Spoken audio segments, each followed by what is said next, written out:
que la causa es aterotrombótica. Y aquí tenemos, ¿no?, un ejemplo, ya una especie post-mortem, ¿no?, donde se ha obstruido pues toda la arteria y ha llevado a la muerte del paciente, ¿no es cierto? El otro grupo es el infarto cardioembólico, ¿no? Entonces, como su nombre lo dice, tiene que existir una fuente cardíaca que origine el émbolo, ¿no es cierto? Entonces, la causa número 1 es fibrilación auricular. Esa es la causa más frecuente de infarto cardioembólico, ¿ya?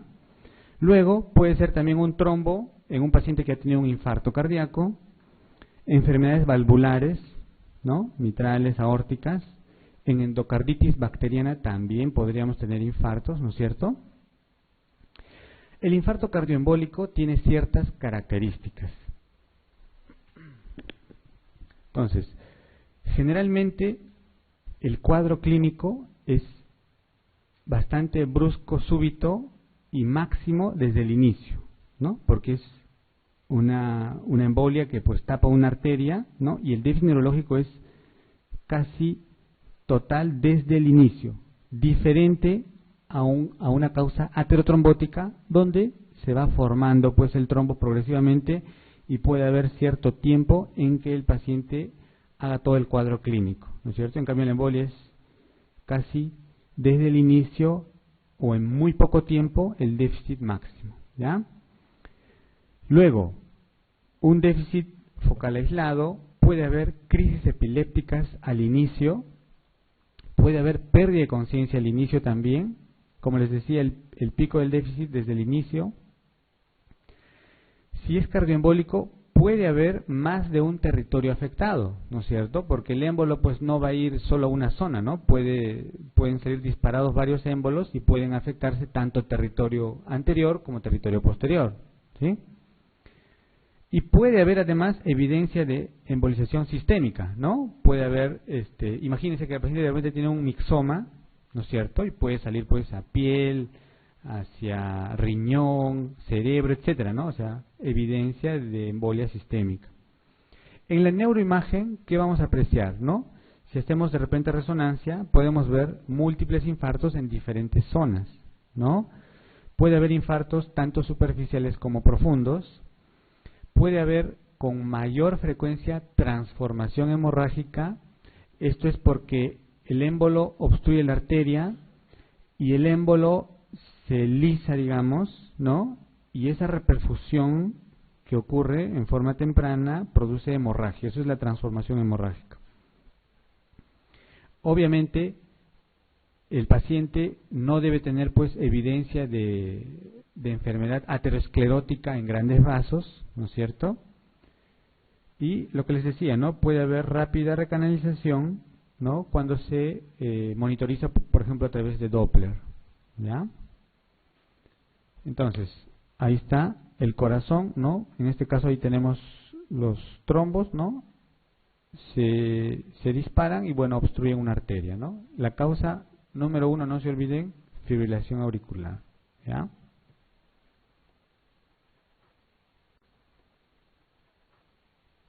Ahora, existen factores de riesgo, ¿no?, cardioembólico que son definitivos y otros que son posibles.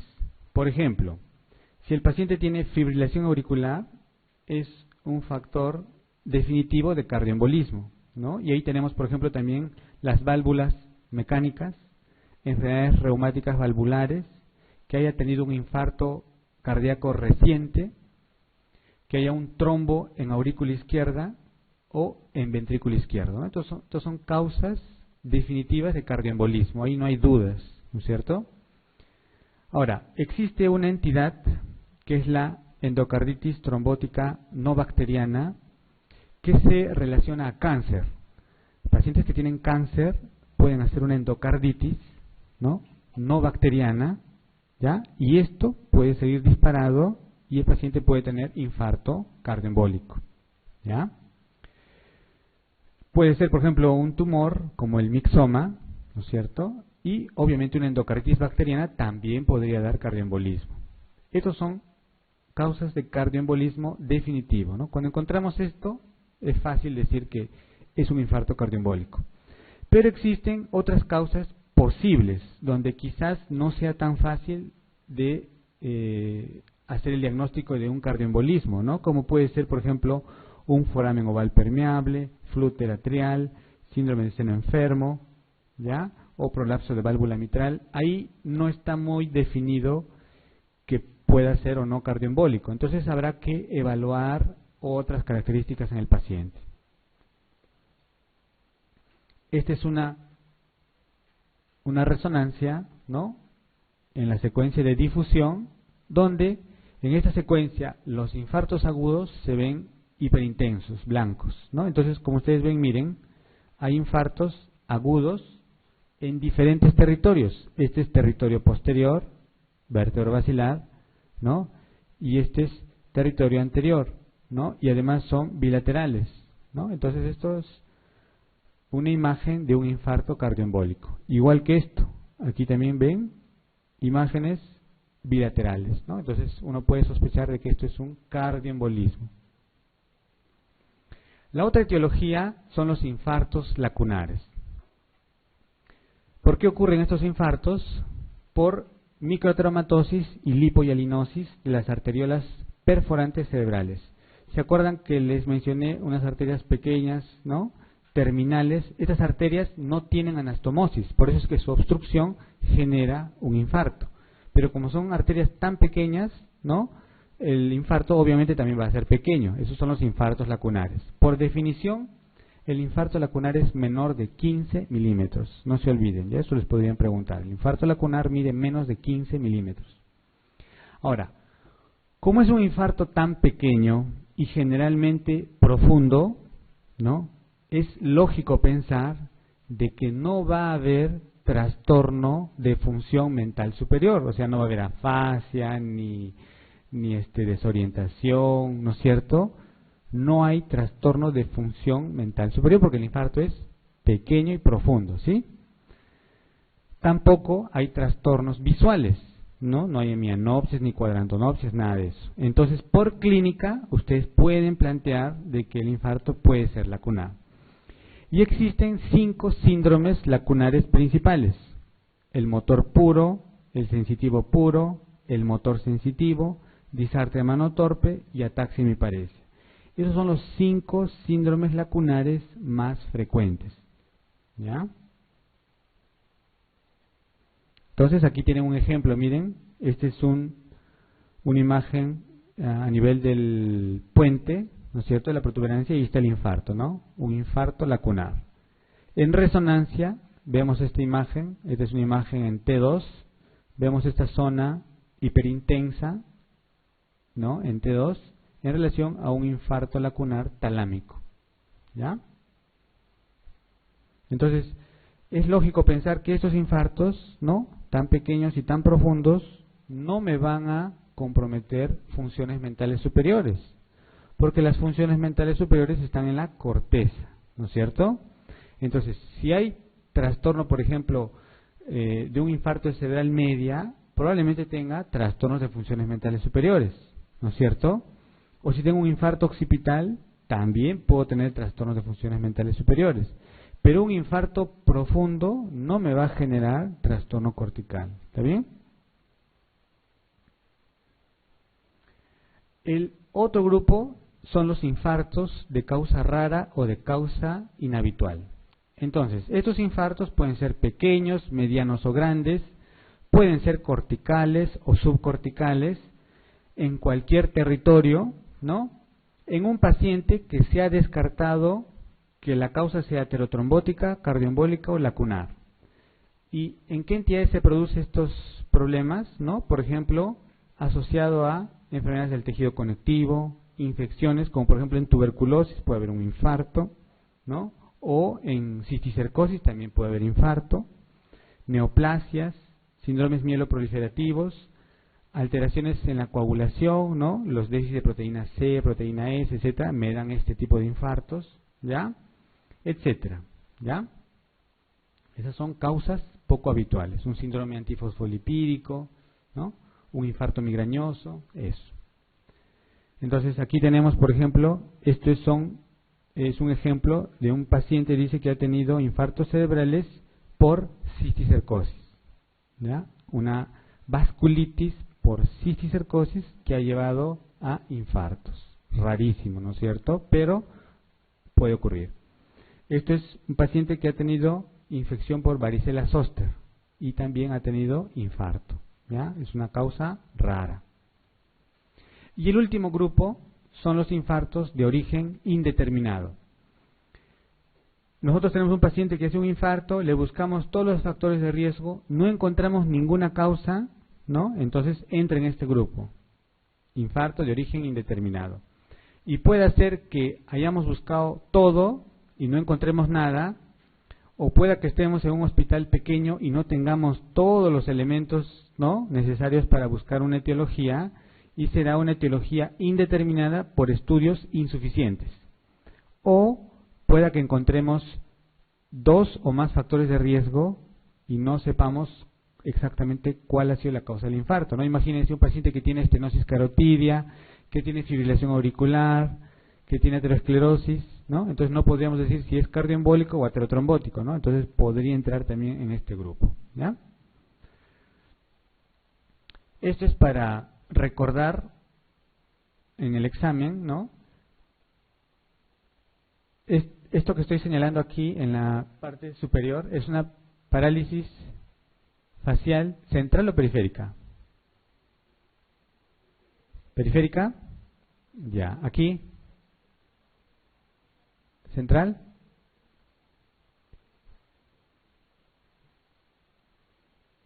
¿Periférica también? Ya. ¿Aquí?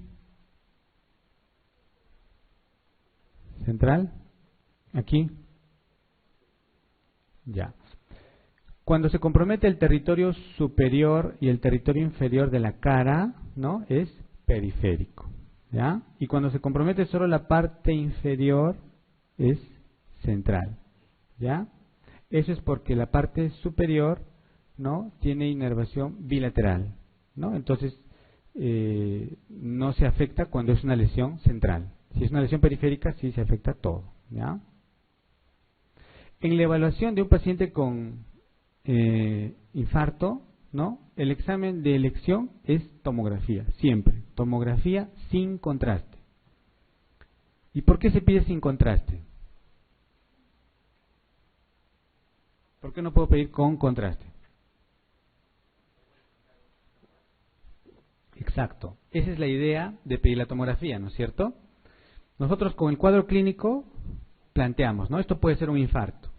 Entonces, ¿qué tenemos que hacer? Ver que el cuadro neurológico no se explique por otra causa, como por ejemplo una hipoglicemia, ¿no es cierto? Una hipoglicemia podría explicar el cuadro, una migraña, una encefalopatía hipertensiva, ¿no?, una crisis epiléptica, y por último un trastorno conversivo también me podría explicar el cuadro, ¿no es cierto? Entonces, si yo he descartado que no hay otra explicación, tengo que hacer una tomografía.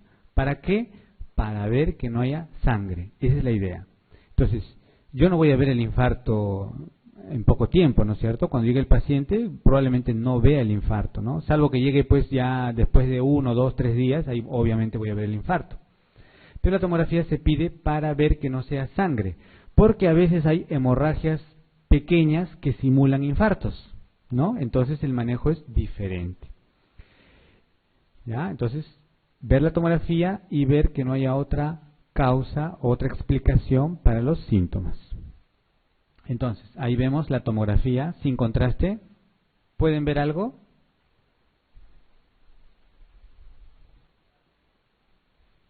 Hacia el lado de ustedes, el lado derecho, ¿sí? ¿Ya? Pero claro, en tomografía es el lado izquierdo, ¿no es cierto? Muy bien, aquí se ve una hipodensidad, ¿no es cierto? Se le toma un control al día siguiente y miren, ¿no? Es un infarto de arteria cerebral media, ¿no es cierto? Fácil. Y como ven, es bastante grande. Miren cómo desvía la línea media, ¿no? Aquí está la línea media, aquí la línea media pues está en el otro lado, ¿no es cierto? ¿Ya? ¿Qué podemos hacer también? Podemos hacer una angiotomografía, sí se puede hacer, ¿no es cierto? Si tenemos, se puede hacer. Entonces, aquí vemos, miren, en este lado la cerebral media. Y a este lado no la vemos. Es una obstrucción de toda la cerebral media. Y si tenemos resonancia, se le puede hacer resonancia. Y esta es una imagen de difusión que muestra el infarto, ¿no? Es un infarto extenso. Entonces, cuando tenemos un paciente con un trastorno que pudiera corresponder a un ictus, ¿no? Nos preguntamos, ¿no? Si realmente es un ictus o no. Si no es un ictus, bueno, recibirá el tratamiento que corresponda. Si es un ictus isquémico, tenemos que ver si el paciente puede recibir trombolisis, ¿no es cierto? Y para eso hay ciertos criterios que lo vamos a ver. Si es candidato a trombolisis, sigue un protocolo normalmente de trombolisis. Si no, en algunos centros se puede hacer tratamiento endovascular de trombolisis intraarterial, ¿no es cierto? No en todo sitio. Si es así, sigue ese protocolo. Y si no, el paciente recibe medidas generales. Las medidas generales son importantísimas. ¿En qué consisten las medidas generales? En tratar la hipertensión o la hipotensión, la hiperglicemia o hipoglicemia, la fiebre, los trastornos electrolíticos, etcétera. Todo eso es medidas generales y es importantísimo. ¿Para qué? Para salvar esa zona de penumbra que hablamos al inicio. Y obviamente prevenir pues complicaciones, su rehabilitación, etcétera, ¿no es cierto? Entonces, ya en el año 95 salió publicado en el New England un artículo sobre trombolisis, ¿no es cierto? Fue el primer artículo que mostró el beneficio y la utilidad del TPA. Y después han salido pues otros artículos, ¿no es cierto? Y se han establecido criterios bastante claros. Entonces, ¿cuáles son los criterios de inclusión para trombolisis? ¿No? Uno, que es un diagnóstico, ¿no?, de ictus isquémico que pueda ser medido, ¿no? O sea, que el déficit neurológico pueda ser medido, cuantificado, ¿ya? Porque imagínense que un paciente viene y les dice, desde hace una hora tengo un problema de memoria, no recuerdo. ¿Cómo podríamos objetivar eso? Es bastante difícil, ¿no es cierto? En cambio, si viene con semiparesia, es fácilmente objetivable, ¿no es cierto? Entonces, a eso se refiere ese punto, ¿no? Luego, que el inicio de síntomas sea menos de 3 horas. Actualmente ya hay una prolongación hasta 4.5 horas en ciertos casos, ¿ya?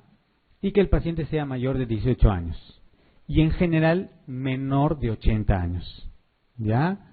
Puede hacerse en mayores de 80 años, ya, en algunos casos, pero antes de las 3 horas, ya, ni hablar, ahí sí tiene que ser antes de las 3 horas, pero más o menos esos son los parámetros, ya. Y existen criterios de exclusión. Obviamente, si tengo un sangrado, no lo vamos a trombolizar, ¿no es cierto? Si tiene cualquier tipo de hemorragia, pues no es candidato de trombolisis, ya. Entonces, aquí tienen ustedes toda la lista, ¿no?, que la pueden revisar con calma. Vamos a resaltar solo algunas cosas importantes. Por ejemplo, si el paciente ha tenido un trauma o un ictus en los 3 meses previo, normalmente se excluye, ¿no? Si hay síntomas sugestivos de hemorragia subaracnoidea.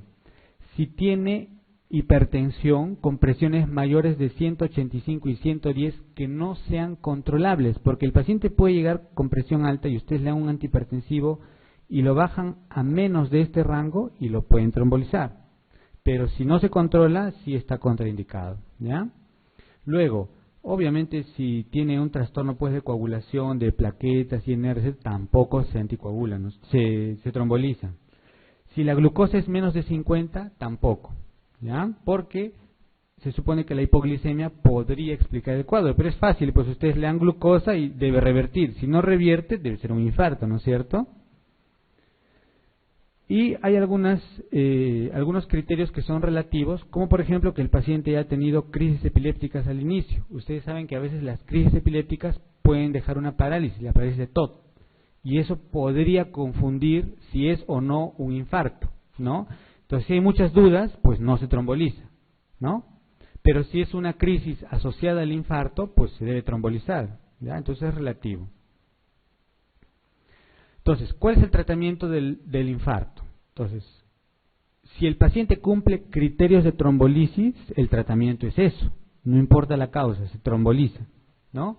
Entonces lo que se usa es el activador del plasminógeno tisular a dosis de 0.9 miligramos por kilo, con un máximo de 90 miligramos. El 10% se pasa en 1 minuto en bolo y el resto se pasa en 1 hora. Y el paciente debe ir pues a la UCI o a una unidad de ictus para seguir un monitoreo estricto de su presión, su examen neurológico, ¿no?, frecuente, etcétera, ¿no es cierto?, para evitar, digamos, alguna complicación. Y lo otro, si el paciente no se tromboliza, son las medidas generales. Si se tromboliza, después también igual recibe medidas generales, ¿no es cierto? Las medidas generales, ¿en qué consisten? En tratar la hipertensión si está muy elevada, tratar la hiperglicemia, antiagregación plaquetaria, oxígeno, tratar la fiebre. Dentro de los agentes antiplaquetarios, lo que se usa en la fase aguda es aspirina. Ya no se usa clopidogrel, se usa aspirina en la fase aguda. ¿Cuál es la dosis recomendada? 325 miligramos, ya en la fase aguda. Después, para la prevención secundaria, se puede usar desde 50 hasta 325 miligramos de aspirina. Lo que normalmente se usa son 100 miligramos al día. También en prevención secundaria podemos usar clopidogrel. Podemos usar la combinación de aspirina dipyridamol y recordar que si el paciente ha sido trombolizado, no recibe antiagregantes las primeras 24 horas, por si acaso. ¿Ya? ¿Está bien? ¿Qué complicaciones hay en los pacientes que tienen infarto? Bueno, si el infarto es muy grande, como ven acá en el gráfico, ¿no?, puede haber edema cerebral, hipertensión endocraniana, ¿no es cierto?, que puede llevar incluso a la muerte del paciente. Puede haber crisis epilépticas y dentro de ese infarto, como les explicaba anteriormente, puede haber una hemorragia, ¿no?, o sea, una transformación hemorrágica, ¿ya? Y lo otro que puede ocurrir es el reinfarto, ¿no? Un paciente que tiene un infarto y en 24 o 48 horas hace otro infarto, ¿no? Hemos visto algunos casos así que el paciente hace reinfarto cerebral, ¿no?, y a veces hasta fatal. Muy bien, entonces volvemos rápidamente a nuestro caso clínico. Es un paciente de 68 años, o sea, por la edad tiene factor de riesgo. Es hipertenso, tabaquismo, diabetes y ha tenido bypass. Tiene todos los factores de riesgo de aterosclerosis, ¿no es cierto? ¿Sí? Entonces, dice que mientras conversaba presenta alteración en el habla, ¿no? O sea, hace una afasia, ¿no es cierto? En este caso es una afasia de Broca, ¿no es cierto? Su presión estaba alta, ¿no es cierto? Toma su enalapril y mejoró.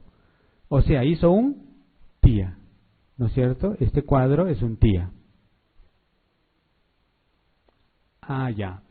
La encefalopatía hipertensiva se presenta en forma progresiva, no es en forma brusca. O sea, el paciente está hipertenso varios días y va haciendo un trastorno, ¿no?, una encefalopatía.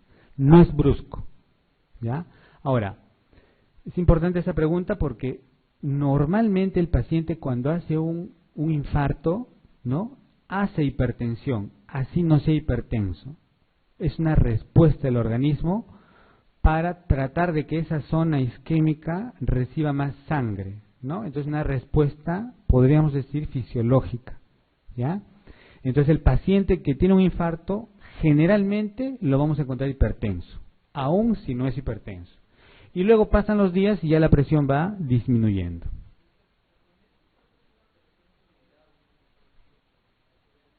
Ya.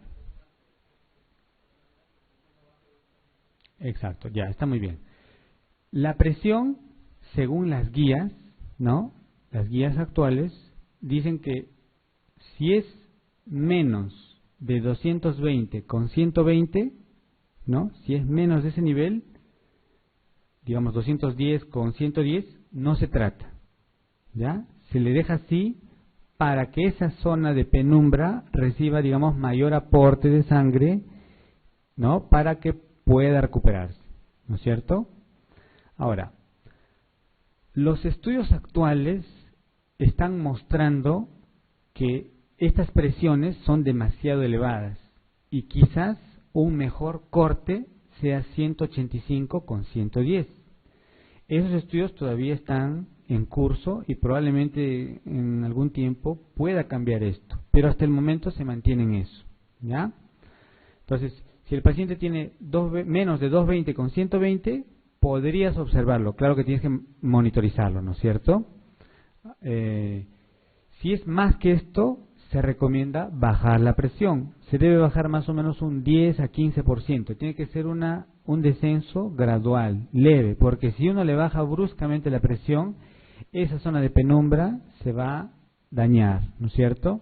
Entonces, hace algunos años se usaba el nifedipino sublingual, ¿no es cierto? Bueno, hace muchos años.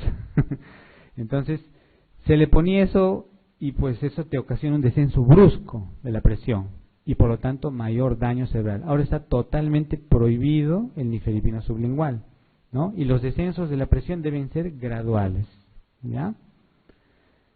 Muy bien. Ahora vamos a hablar de las hemorragias. Entonces, las hemorragias básicamente pueden ser intracerebrales o hemorragia subaracnoidea. Como ven en el gráfico, en el espacio subaracnoideo, ahí está pues la hemorragia. Y la causa principal son aneurismas.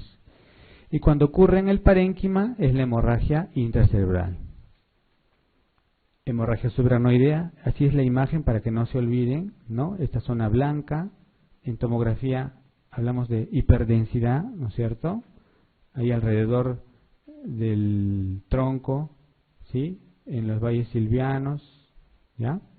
Incluso el paciente está haciendo un poco de hidrocefalia. Sí, claro. Fisher 4, lógico. Este es un Fisher 4. La escala de Fisher es una escala que sirve para valorar la hemorragia por tomografía.